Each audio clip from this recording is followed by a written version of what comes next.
Bonjour, donc moi c'est David Gaillou, je vais vous faire une conférence sur les horreurs des gestions de dates et comment les dates c'est assez problématique. Mais avant toute chose, on m'a demandé de faire un petit message de service. Alors c'est filmé, c'est streamé sur internet et pour les personnes que ça dérange, il y a une safe zone qui correspond aux 3 dernières rangées en haut des estrades. Donc si vous voulez pas être filmé et pas apparaître dans le stream, vous pouvez monter et vous mettre dans la zone au fond. Donc voilà. Donc les horreurs de la gestion de date. Alors moi je suis développeur, donc ça va être un peu une approche assez développeur des choses, assez technique dans la façon dont on va gérer les dates. La plupart des problèmes ne sont pas des problèmes qui proviennent des développeurs. C'est des problèmes qui viennent de comment on a construit les dates, qui est une construction historique un peu bizarre, entre des réalités physiques plus ou moins vraies, entre des obligations religieuses, des usages et des pratiques anciennes qui font qu'on ne savait pas encore faire du calcul décimal. Du coup, on a choisi des systèmes, des formats qui n'étaient pas du tout dans le système décimal qu'on pouvait voir et avoir l'habitude de gérer. Du coup, si jamais à un moment je suis un tout petit peu trop technique sur des sujets, n'hésitez pas à poser la question pour que j'explique les choses. Je vais vous présenter ça, parce que j'ai eu l'occasion de pas mal travailler avec les dates et de rencontrer un certain nombre de ces problèmes, pas tous, heureusement. Mais donc je vais vous présenter ça sous une forme de liste de problèmes qu'on va voir au fur et à mesure et on va essayer d'avancer ensemble dessus. N'hésitez pas à interrompre si jamais vous avez une question ou quoi que ce soit. Ok, je sais. Ouais. Okay. Donc tout d'abord, un des principaux problèmes déjà sur les dates, c'est comment est-ce qu'on écrit une date. Parce qu'on n'est pas d'accord tous partout dans le monde en fait. Et il y a globalement à peu près 3 écoles qui sont celles qui vont commencer à dire qu'on écrit d'abord le jour, puis le mois, puis l'année. C'est ce qu'on fait en France. Est-ce qu'on peut réduire la lumière sur l'écran? Je ne suis pas sûr. Vous voyez pas l'écran, c'est ça? Ok. Ok. Donc c'est l'école qu'on fait en France, donc c'est et dans beaucoup de pays d'Europe, donc jour, mois, année. Il y a une autre école qui est de faire mois, jour, année. Une troisième école, c'est année, mois, jour. Les séparateurs varient beaucoup en fonction des pays, donc je ne vais pas rentrer dans le détail de quels sont les séparateurs qu'il faut utiliser. En tout cas, il y en a un qui est vraiment gênant. C'est jour, mois, année et mois, jour, année. Où clairement, si vous avez déjà eu à travailler avec des logiciels qui étaient en local américaine, vous vous rendez compte qu'on est sur une façon dont on écrit les dates qui se mélangent complètement. Et il y a plein de dates sur lesquelles, typiquement, on va se retrouver avec une séparation avec des slash où est-ce qu'on est en train de parler du 11 mai ou est-ce qu'on est en train de parler du 5 novembre? On n'en sait rien. Et on ne le saura pas tant qu'on n'est pas arrivé à une date qui dépasse. On arrive au 13e mois et là, on va se dire qu'il y a un problème. Mais c'est un souci qui arrive assez régulièrement et qui est un peu gênant. Là, merci Wikipédia. Là, c'est une petite carte en fait qui nous permet de voir. Du coup, j'espère que les couleurs vont, mais permet de voir la représentation de qui utilise quoi. Donc en bleu clair, vous allez voir tous ceux qui utilisent jour, mois, année. En violet, tous ceux qui utilisent mois, jour, année. Et en jaune, les année, mois, jour. Et les autres couleurs sont des compositions de tous les systèmes parce qu'ils ne sont pas tout à fait clairs sur comment les utiliser eux-mêmes dans leur pays. Ça, c'est un problème qui est assez simple à régler. En fait, il y a une norme ISO qui est assez claire, qui est la ISO 8601, qui est assez pratique si un jour vous avez à gérer des fichiers avec des dates et vous vous demandez ça, et on ne vous embête pas. Consiste à écrire les années en année-mois-jour, espace, heure, 2 points minutes, 2 points secondes. Et ce système a un autre énorme avantage, c'est qu'en fait, ça trie dans l'ordre lexicographique les dates. Si jamais vous mettez ça dans vos notes fichiers, vos fichiers sont triés alphabétiquement dans votre système de fichiers, enfin sur votre OS. Donc quand vous avez mis ces dates-là dans votre nom fichier, ça apparaît tout seul dans l'ordre. C'est assez pratique pour les fichiers de log. Ça, c'est un problème assez standard, assez classique. Un deuxième problème, et qui est problème que normalement vous devez tous à peu près maîtriser, c'est le fait que tous les ans n'ont pas les mêmes nombres de jours. En classique, normalement, une année, ça fait 365 jours. Mais ce n'est pas tout à fait vrai, parce que si l'année est divisible par 4, dans ces cas-là, on est dans une année qui est dite bissextile. Dans ces cas-là, on va avoir 366 jours. On va avoir le droit à un 29 février. Mais ce n'est pas tout à fait vrai tout le temps, parce qu'il y a une exception de l'exception. C'est que si jamais l'année est divisible par 100, alors elle n'est pas bissextile alors qu'elle aurait dû l'être. Si c'est divisible par 100, c'est divisible par 4. Eh bien, il y a une exception de l'exception de l'exception qui est que si c'est divisible par 400, dans ces cas-là, c'est quand même bien une année bissextile.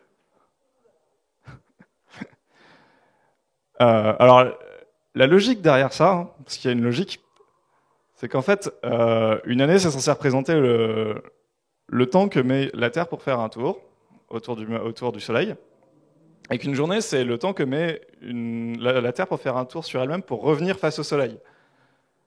Le souci, c'est que ça colle pas vraiment, en fait. On a deux réalités physiques qui correspondent pas. Et donc, en fait, en moyenne, on est à 365,22 jours pour le faire. Donc pendant longtemps, on a fait on faisait juste les années bissextiles, et puis au bout d'un moment, on a commencé à se rendre compte qu'en fait, on était en train de décaler. Et donc voilà. Donc on a commencé à se dire, tiens, bon, il va falloir faire des choses un peu intelligentes. Et la façon la plus propre, je sais pas en fait, mais la façon, une façon de faire des règles les plus intelligibles pour arriver à essayer de conserver à peu près le même rythme que ce que fait la Terre, c'est de dire, on va enlever toutes les divisibles, toutes les années divisées par 100, puis on va rajouter celles qui sont divisées par 400, et comme ça on arrive à, je crois, 365,23, je crois, quelque chose comme ça. Et du coup, on décale plus que de 1 jour tous les 10 000 ans. Et je crois qu'il y a un standard commun pour dire que se décaler de 1 jour tous les 10 000 ans, ça ne nous embêtait pas trop. Mais donc voilà. En fait, un tout petit peu lié à ce problème-là, il y a des jours qui n'existent pas dans le calendrier. Donc là, je parle du calendrier grégorien. Mais la période du 5 octobre 1582 à la période du 14 octobre 1582 sont des jours qui n'existent pas. La conséquence de ça, c'est que le lendemain du 4 octobre 1582, c'est le 15 octobre 1582. Et on retrouve tout un tas d'écrits sur quand ça a été mis en place, sur comment c'était le bazar déjà dans les villes à l'époque, de savoir s'il fallait quand même payer un loyer plein dans ce mois-là. Donc il y a des écrits là-dessus. Alors la petite histoire de pourquoi on a raté ça, c'est lié au problème d'avant. Quand on s'est rendu compte qu'on décalait et que du coup il fallait mettre un système pour le faire, en fait à ce moment-là, il y a le pape Grégoire qui s'est rendu compte ça fait 1500 ans qu'on est en train de se décaler de toutes les fêtes chrétiennes qui sont censées être basées sur les événements de la vie de Jésus. Et du coup ça va pas, quoi. C'est des fêtes sacrées qui sont plus sur le jour sacré. Donc Pâques, maintenant, là, normalement, qui était censé être le premier dimanche après la première lune de l'équinoxe de printemps, il arrive en été. Et donc la seule façon qu'ils ont trouvé de gérer ça, c'est de dire, on va sauter des jours dans le calendrier. Alors le problème, c'est qu'en plus, quand on fait ça, 1582, la gestion géopolitique internationale et la synchronisation sur les capacités à prendre ce genre de décision, c'était pas tout à fait vrai. C'est-à-dire qu'en plus de ça, tous les pays ne l'ont pas fait en même temps. Donc en France, ça a été fait en novembre de l'année 1582, et les pays protestants, ça a pu être fait plusieurs dizaines d'années après. C'est tellement un problème qu'en fait, quand on va regarder dans la norme ISO 8601, c'est marqué noir sur blanc dans la norme, si vous voulez parler de dates qui sont au-delà de 1582, vous vous mettez d'accord avec le mec à qui vous parlez avant. Alors tout ça, c'est des bizarreries de dates. Et si jamais on est quelqu'un qui essaie de faire des librairies et d'essayer d'écrire des dates, essayer de compter le nombre de jours ou de compter le nombre d'années qui se passent, et combien il s'est passé de jours depuis telle date? Alors déjà, il faut se rappeler que déjà, si je veux compter le nombre de jours, il faut que je fasse un tout petit peu attention sur combien il y avait de jours par an, parce que c'était pas si évident que ça. En plus de ça, il y a des jours qu'on sautait au milieu. Il faut que je fasse un tout petit peu gaffe parce que si jamais je suis pas dans le bon pays quand je suis en train de comparer les dates, je me suis fait planter. Enfin, je ne sais pas combien il y a de développeurs parmi vous, mais c'est que les cas particuliers, quand tu es développeur, tu n'aimes pas trop ça. Tu préfères avoir des jolies formules qui marchent bien. Et là, c'est tout un tas de cas particuliers pour quand est-ce que je vais vraiment faire une différence de date pour quelque chose qui se passe au-delà de 1582. Jamais, mais un jour, il y a un connard qui va le faire, et ça va te créer des problèmes. Donc voilà. Un autre problème. L'an 0 n'existe pas. Ça, c'est à peu près vers l'an 500, quand ils ont commencé à se dire « Ah tiens, on va arrêter de compter les années par rapport à la création de Rome, on va plutôt les compter par rapport à la naissance de Jésus. » Calendrier, il y a un truc quand même très religieux dedans. Ils n'étaient pas encore très forts en arithmétique. Ils ont commencé à compter à 1. La première année, c'est l'an 1. L'année d'avant, c'est l'an moins 1. C'est un petit peu chiant du point de vue arithmétique. Entre l'année moins 10 et l'an 10, il y a 19 ans. On ne peut pas faire des opérations normales. On est obligé de prendre ça en compte.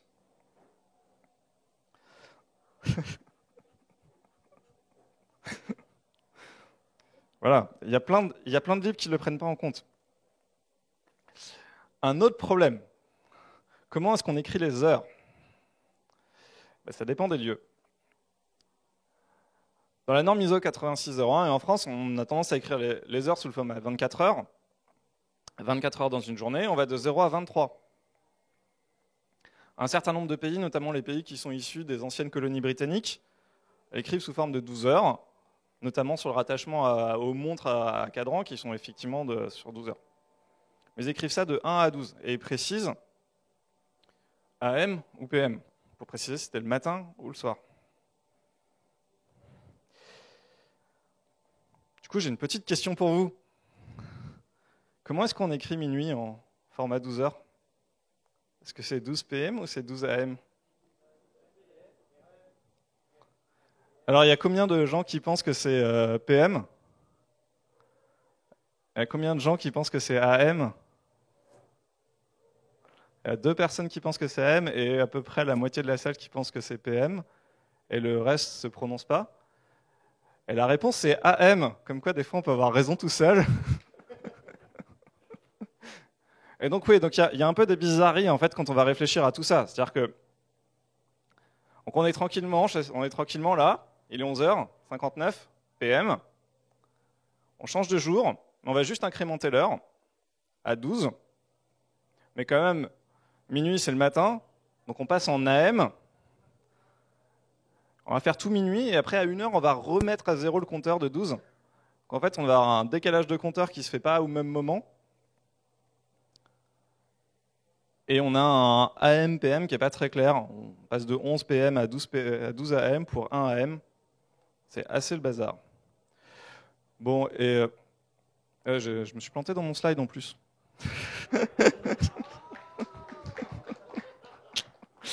Voilà. C'est la merde.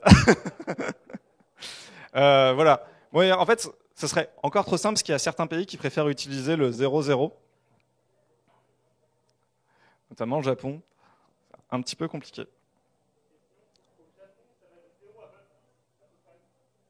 « 26 » C'est vrai que j'avais vu ça. Je sais pas pourquoi, hein, mais... donc voilà. Bon, quand on parle des heures, il y a un autre problème. En général, quand on essaie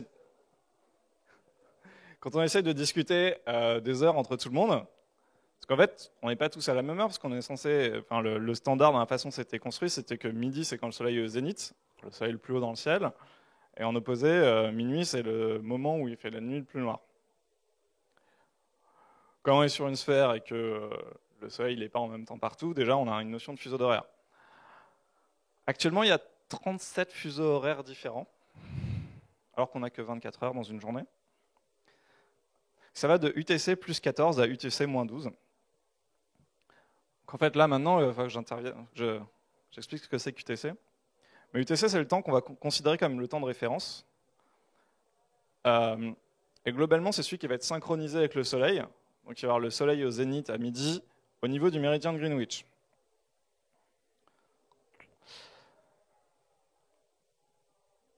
Je reviendrai un peu plus tard sur les bizarreries de fuseaux horaires. Mais il y a quand même cette notion qui est que quand on va discuter avec quelqu'un qui n'est pas sur le même méridien que nous, on est obligé de lui préciser le fuseau horaire qu'on va lui donner comme heure.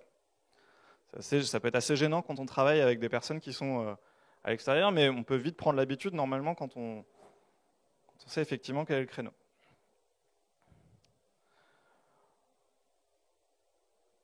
Un des autres problèmes qui arrive assez régulièrement, c'est qu'il y a une notion de changement d'heure, et d'heure d'été, d'heure d'hiver. Un certain nombre de pays dans le monde qui ont décidé que, parce que ça ferait économiser de l'énergie, ce qui fait encore débat, on va se décaler d'une heure en été pour avoir les... enfin, on va se décaler d'une heure et ça ferait que globalement le pays va utiliser moins d'énergie, notamment moins d'électricité, en faisant que le soleil se couche une heure plus tard. Globalement, ce que ça veut dire, c'est que tous ces pays-là vont changer d'heure 2 fois par an, ce qui complique un petit peu toute la mécanique de calcul des changements d'heure, parce qu'en plus, il faut savoir quand est-ce que le pays va changer d'heure, si le pays change d'heure ou pas, quand on va calculer le fuseau horaire. Il y a un autre problème qui est un peu plus gênant pour les développeurs, c'est que du coup, notamment au passage en heure d'hiver, il y a des heures qui existent 2 fois. Quand on passe de 3 heures à 2 heures, on a 2 fois 2 heures et demie. Un des autres problèmes, c'est aussi que du coup, alors qu'on a l'habitude, enfin qu'on a l'intuition que le temps c'est quelque chose de continu et qu'il est notamment inéluctable, des fois on va se retrouver avec des petits problèmes de cohérence dans le temps. On va se retrouver avec des gens qui ont acheté avant de mettre dans leur panier, ou des trains qui qui arrivent avant de partir. Si on n'y fait pas un tout petit peu attention au moment où on est en train d'écrire ça et qu'on fait juste des vérifications un petit peu dures sur la façon dont ça passe pas. Ouais, c'est des bugs qui existent, hein, en vrai. C'est pas drôle, ça peut tuer des gens.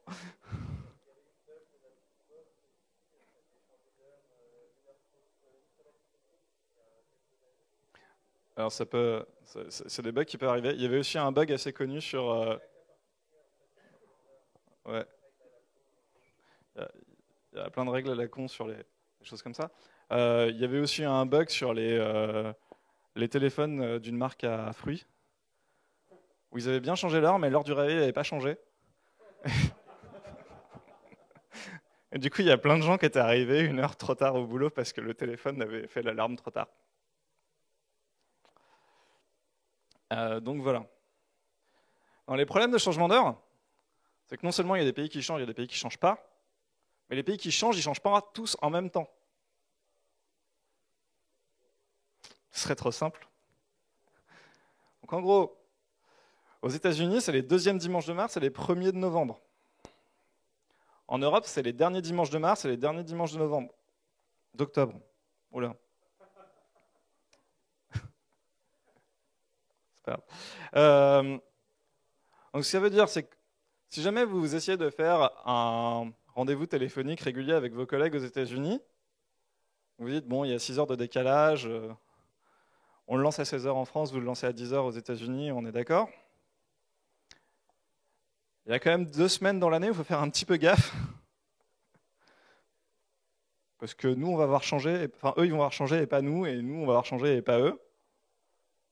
Et ça va être un petit peu compliqué. Enfin, on peut vite se retrouver décalé et pas se comprendre juste sur des questions comme ça. C'est aussi des cas à gérer quand on fait des achats aux États-Unis ou ce genre de choses. On veut vérifier des horaires, de cohérence d'horaire. Sur des relations, c'est un peu gênant. Il y a des cas un peu plus particuliers, des pays qui ont décidé de faire tout seul. Israël, les changements d'heure, c'est le vendredi.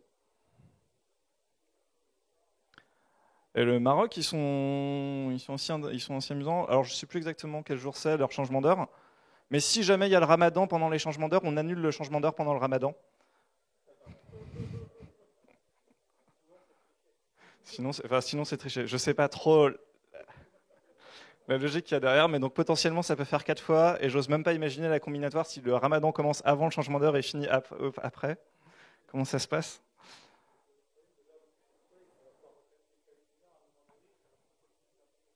Non, tu peux pas décaler l'heure de coucher du soleil, on arrête, hein.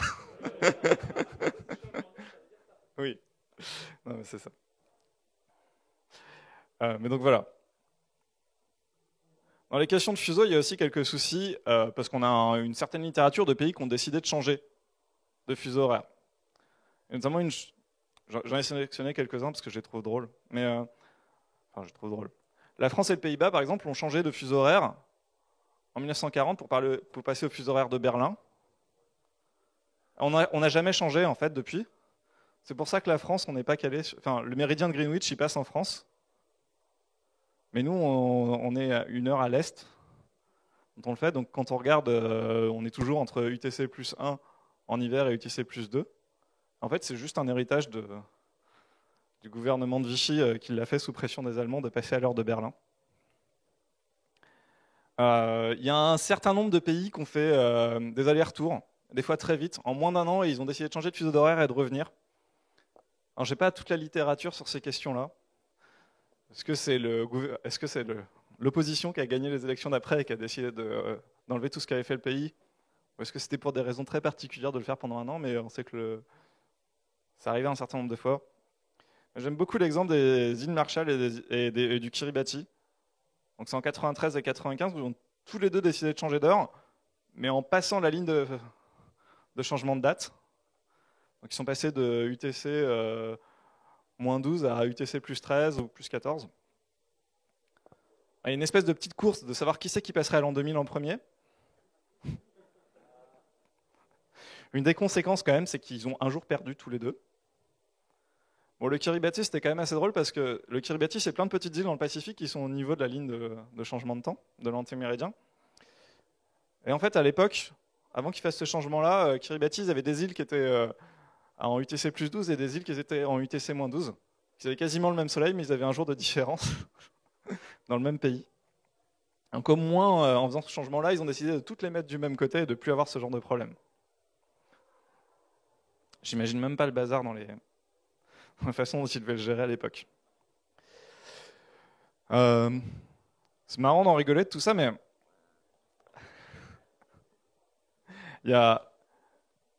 on n'a pas forcément fini non plus, nous,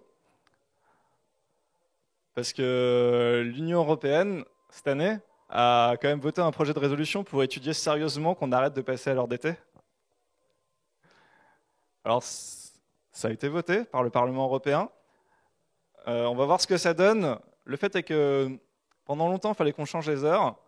Maintenant, je crois qu'on a réussi à la plupart des devices à mettre qu'il y ait du code à peu près propre et que les changements d'heure ils soient faits automatiquement par tout ce qui est embarqué. Et je crois qu'il va falloir changer. Parce que s'ils arrêtent, en fait, on va avoir plein de changements d'heure qui vont se faire sans qu'on le veuille. Et je ne sais pas trop comment ça va marcher. En fait, dans les questions de changement d'heure, il y a plein de sujets qui sont assez forts. C'est que la raison principale qui est donnée, c'est de pouvoir dire que ça réduit la consommation d'énergie. Et en vrai, ils se rendent compte que ce n'est pas tellement le cas. Je crois qu'on consomme 0,20% d'énergie en moins. Sur des stats, c'est un peu compliqué. Par contre, ce qu'on voit, c'est qu'il y a des vraies augmentations de crises cardiaques, de tentatives de suicide et d'accidents après les changements d'heure.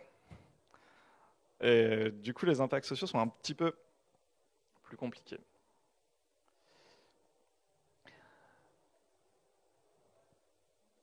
Pour parler des minutes, normalement les minutes, la plupart du temps on pense que globalement les minutes c'est à peu près cohérent. Il n'y a pas trop de problème avec les minutes. Sauf qu'en fait, il y a quand même des pays qui ont décidé d'avoir des fuseaux horaires de 30 minutes. Donc l'Iran, l'Afghanistan, l'Inde, la Corée du Nord, ils ont des fuseaux horaires qui sont décalés de 30 minutes par rapport à ça. On a certaines zones de l'Australie, du Népal et de Nouvelle-Zélande où c'est 45 minutes, parce qu'un quart d'heure près c'était quand même important. Et encore, on a de la chance parce que jusqu'en 86, le Népal c'était 40 minutes. Et ils ont décidé de faire les choses un peu plus propres quand même. Donc en 86, ils se sont dit on va passer à 45 minutes. Quitte à faire un changement d'heure, ils ne pouvaient pas passer direct au truc rond. Tu vois. Donc voilà. Bon, sinon, c'est assez clair que les minutes, ça dure 60 secondes. C'est numéroté de 0 à 59. En fait, il y a un truc qui s'appelle les secondes intercalaires, les leap secondes en anglais. Et c'est des secondes qui sont ajoutées au retranché à la fin de la dernière minute du dernier jour du mois précédent, le 1er juillet ou le 1er janvier. Donc le 30 juin ou le 31 décembre. Et donc par exemple, le 30 juin 2015, la seconde suivant le 23h59 et 59 secondes, ça a été 23h59 et 60 secondes.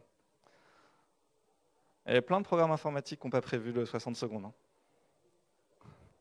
Notamment Java, qui est un langage de programme informatique. Il y a plein de trucs qu'on plantait.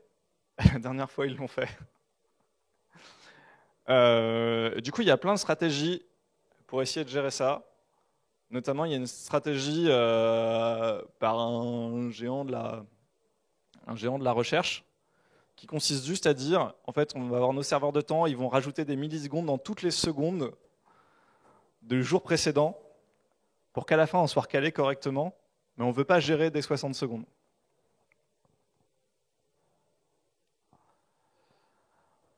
Toujours à propos des secondes intercalaires, l'objectif des secondes intercalaires, c'est de rester en cohérence avec le fait que dans la façon dont la Terre tourne sur elle-même pour revenir en face du Soleil. Et ça, c'est pas stable en fait. C'est pas une mesure physique stable, ça change sans arrêt.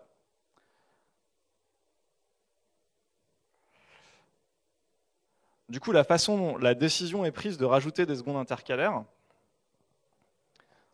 c'est un bureau, le bureau central des services du Service international de la rotation et des systèmes de référence, qui est à Paris, qui tous les 6 mois publie un décret pour dire est-ce que dans les 6 prochains mois, il va y avoir une seconde intercalaire ou pas. Donc si vous voulez rester très précis dans le temps, là, vous soyez capable d'être branché sur un système qui lui-même va vérifier les bulletins et va rajouter les secondes intercalaires quand il y a besoin de le faire. Dans la pratique, ça arrive en moyenne tous les 19 mois, mais c'est purement basé sur des observations et c'est, je crois, la prise de décision est faite quand on est décalé de plus de 0,9 secondes par rapport 0,9 secondes par rapport à ce qui doit se faire. Alors il y a eu des périodes assez longues, je crois de 95 à 2003, il n'y en a pas eu aucune. Puis des fois ça s'accélère un petit peu et c'est vraiment juste de la mesure physique.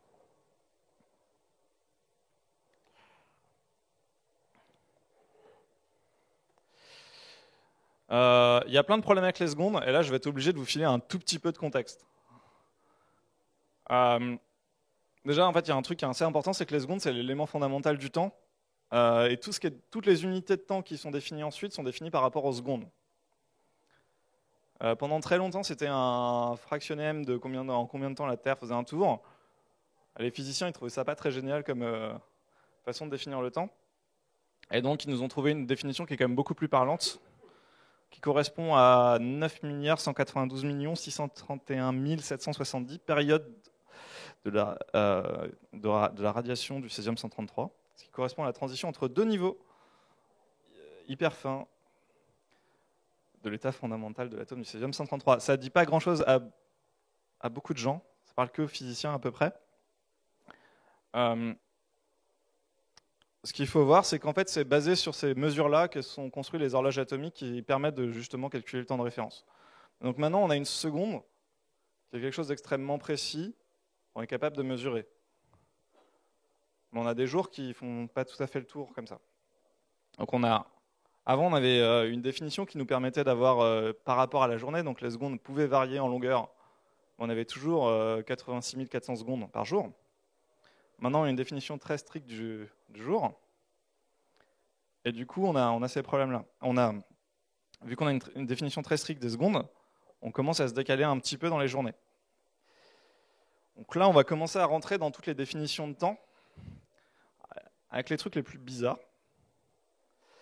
Alors, notamment, il va commencer à falloir à définir les temps. Donc, en fait, il y a le temps atomique international, qui s'appelle TAI, qui est globalement le temps de référence qui est utilisé par tous les autres temps derrière, et qui est globalement mesuré. Ils ont 400 horloges atomiques dans 50 labos, ils font la moyenne de tout ça, et ils donnent le temps avec les secondes.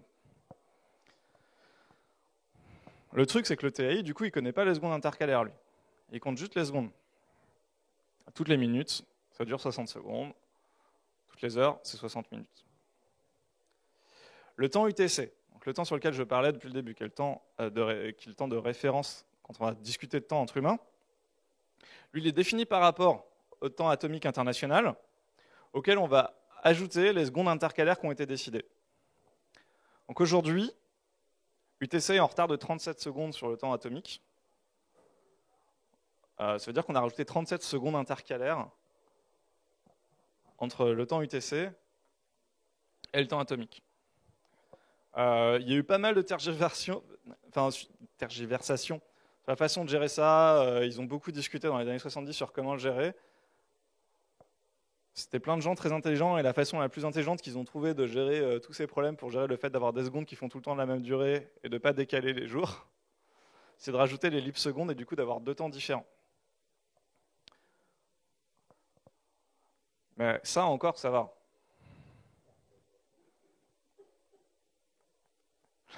Le problème, c'est que quand on commence à créer d'autres standards de temps, c'est pas trop pourquoi. Par exemple, on a un truc qui s'appelle le temps GPS. Donc le temps GPS, c'est un système de temps qui a été fait spécialement pour les GPS. Vous connaissez tous le système de GPS qui permet de faire la position avec les satellites. Ce système GPS, vu que les satellites bougent, il y a un besoin très fort qu'ils soient correctement synchronisés en temps, donc ils ont créé leur propre standard de temps. Il était synchronisé avec UTC le 6 janvier 1980 à minuit. Et depuis, il n'applique plus les secondes intercalaires.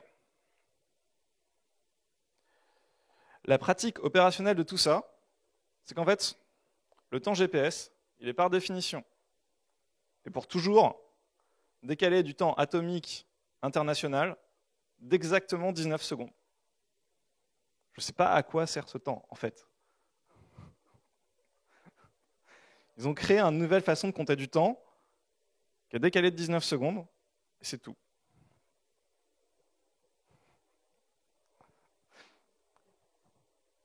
Mais en plus, c'était idiot. Enfin, je ne suis pas le seul à trouver que c'était idiot. Du coup, les Européens, quand ils ont fait Galileo, ils ont les mêmes problèmes de gestion de temps. Mais du coup, le système de géolocalisation de Galileo, lui, il est basé sur le temps atomique international, et pas sur le temps GPS. Et donc maintenant, on a deux systèmes de géolocalisation qui sont très fortement dépendants du temps, qui n'ont pas la même horloge de temps et qui sont décalés de 19 secondes. Ah, ils seront toujours décalés de 19 secondes, on n'a pas de problème là-dessus. Ils restent cohérents dans les 19 secondes.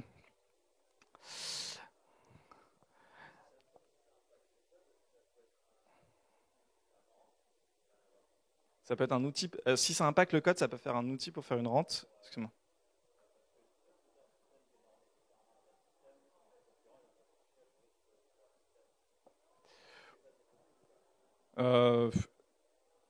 Pas à ma connaissance. En plus, plus 19 secondes, c'est quand même pas l'opération avec la plus de propriété intellectuelle possible.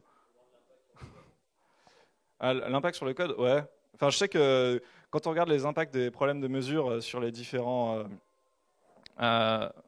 sur les projets de coopération internationale, on sait qu'on a perdu un rover sur Mars parce qu'il y avait deux modules qui parlaient en mètres et l'autre en miles. Donc c'est pas impossible qu'on perde des composants à cause de ça, hein. Qu'on dépense des milliards parce qu'on est décalé de 19 secondes, que du coup on n'est pas géolocalisé au même endroit. Mais voilà.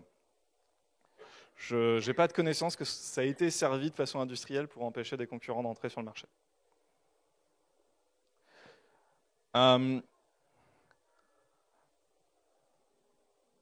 J'ai pas insisté dessus au début.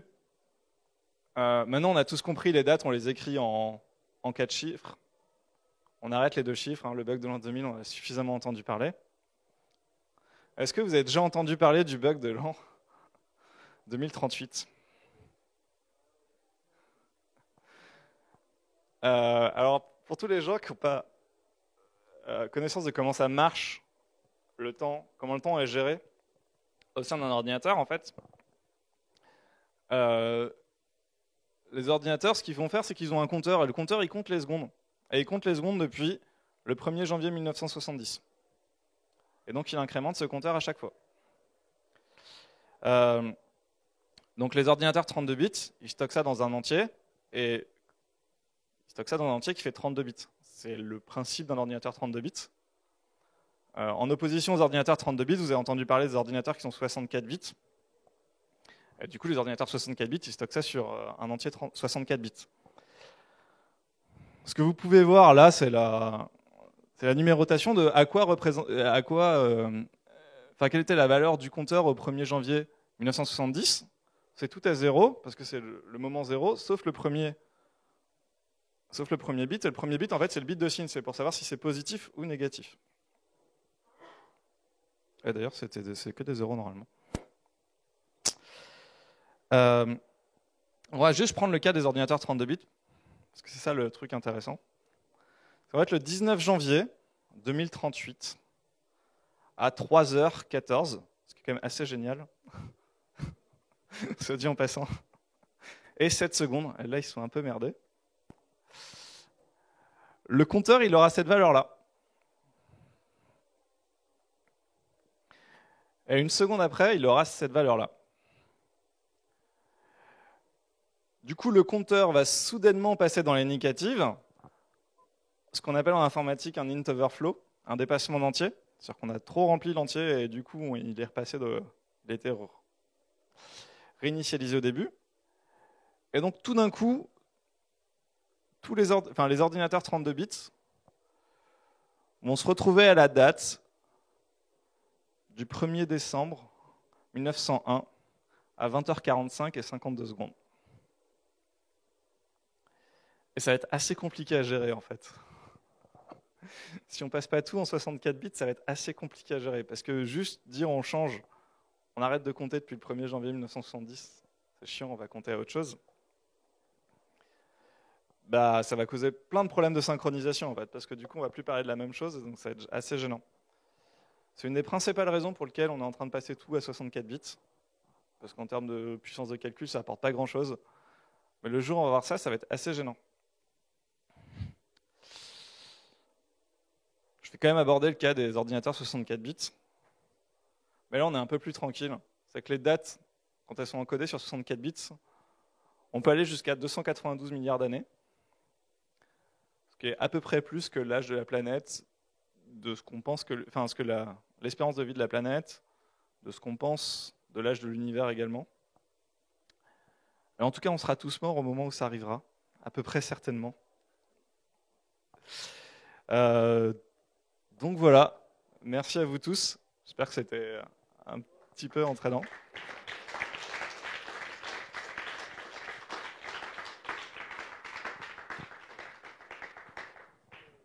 Est-ce qu'il y a des questions? Est-ce que j'ai le temps pour des questions? Je vais passer le micro. Et je prends un bleu là. Moi c'est bête, mais le temps UTC, il est en avance, non, de 37 secondes par rapport au temps TAI? Bah, en fait, si tu rajoutes des secondes, tu retardes. C'est des problèmes compliqués, mais... Okay, je vois pas. Merci beaucoup pour cette histoire de temps. Vous n'avez pas abordé le problématique aussi de la représentation des formats de chacun dans les dates, bon, mais ce n'est pas le sujet.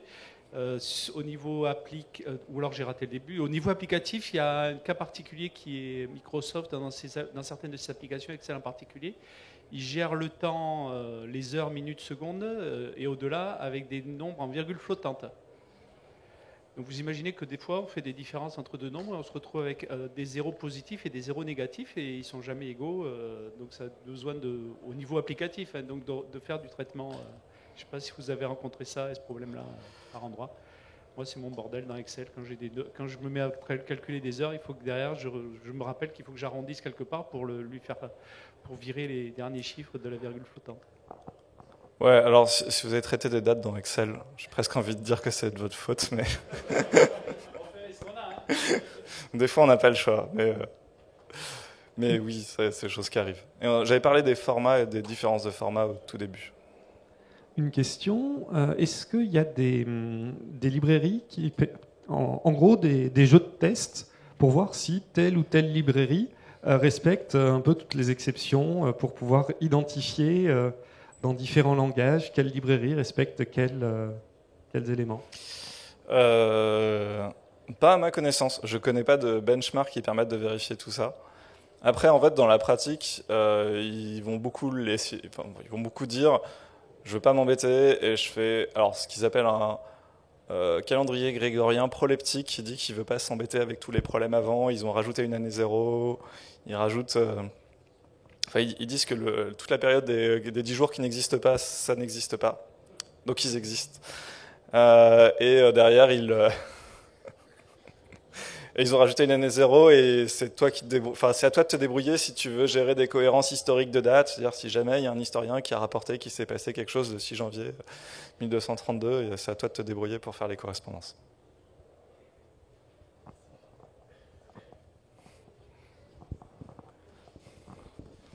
Merci. Merci pour la présentation. Moi j'ai une question en fait par rapport à la définition du temps UTC et les secondes intercalaires. J'avais entendu dire que les sages là, qui nous font le temps UTC, ils réfléchissaient à une alternative en fait aux secondes intercalaires.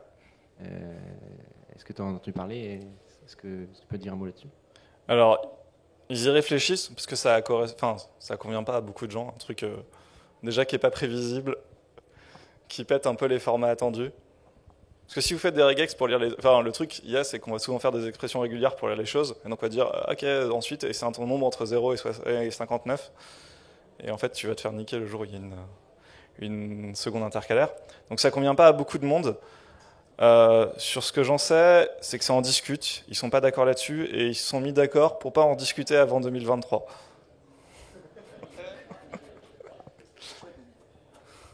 Je sais pas pourquoi 2023. C'est la prochaine con. À un moment, il y a un peu d'arbitraire quand même. Ça va, ça répond à ta question. Je sais pas comment ils veulent le faire sinon.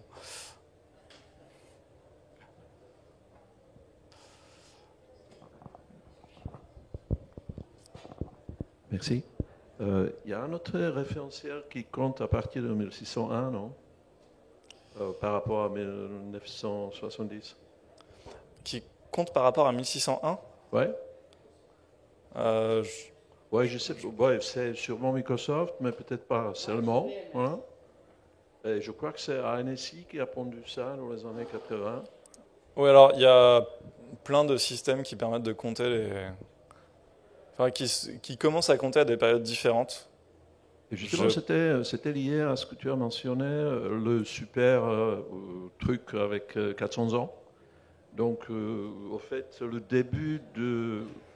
Quand ils ont pris la décision dans les années 80, le début du dernier supercycle de 400 ans était 1600. Donc, c'est pour ça qu'ils se sont mis justement à compter. Et c'est utilisé par qui, du coup? Par Microsoft, déjà. Par Microsoft, ok. Ouais. Et en plus, il compte en tranche de 100 nanosecondes.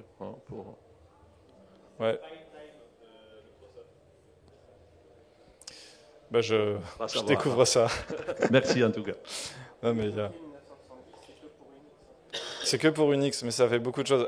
Notamment les systèmes IBM, ils comptent à partir de 1980. Du coup, ils auront le problème que en 2040. Enfin, je sais plus. C'est un peu, ça complique les choses. Ouais, je crois qu'on arrive au bout des questions. Merci à vous. Et pourquoi le 1er janvier 70 ? Pourquoi le 1er janvier 70 ? C'est encore une décision arbitraire. Ça correspond à peu près au moment où ils ont commencé à faire des systèmes Unix. Et donc, c'est une date à peu près symbolique, parce que c'est rond et parce que c'est le 1er janvier et c'est minuit, qui correspond au moment où ils ont pris cette décision-là.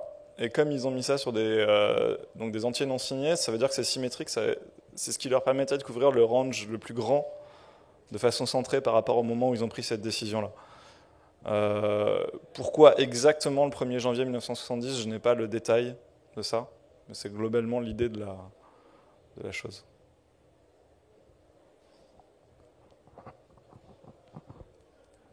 Si c'est sur des entiers non signés, pourquoi est-ce qu'on passerait à 1901 C'est les entiers, j'ai dit non signés?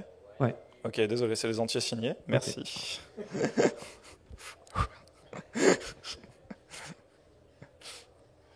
Et c'est des entiers signés du coup parce que quand ils ont fait 1970, ils n'ont pas voulu dire que le passé n'existait pas.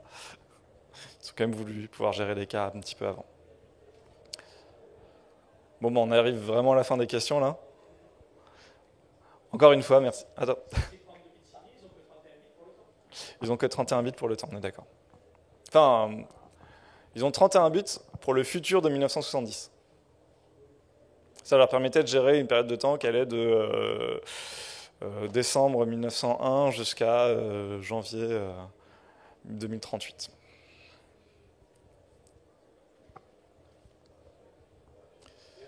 Merci beaucoup.